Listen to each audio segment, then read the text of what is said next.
but we actually had a huge success rate on retaining accounts.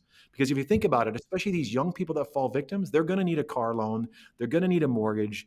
And if we start kicking out everybody or don't create a good experience around this for everybody that's in our bank, we're going to run out of customers and we're going to drive them somewhere else that is. And there's some amazing banks that have already put in really healthy programs to protect their customers from scams, to help resolve, to educate them. So I just view that our programs, we need to stop measuring our fraud detection analysts and our investigators on cycle time for scams. We need to change the way we think about managing our detection analysts. We need to be okay the fact that we're on these calls for 20 minutes versus a 1.5 minute. Like, we have to change our metrics and how we manage it. But I do think that customer retention is huge. When we did the pilot, I think we were retaining more customers than at that point the online bank was, or certain parts of the online bank was actually booking. So it can be a huge leaky part of your purse. You hear analogies about money slipping through the hole in your purse.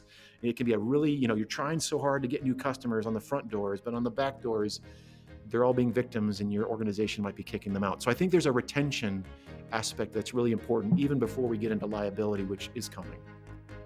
And I wanted to add another perspective on, you mentioned the young customers who are going to, in the future, they're going to take car loans.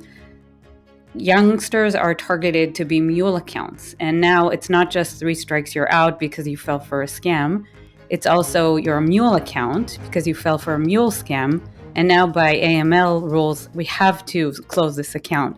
So if we could avoid having them fall for scams, for the mule schemes, then that's another whole set of customers that financial institutions are able to retain, rehabilitate, educate, and prevent. And then we're really closing that whole cycle.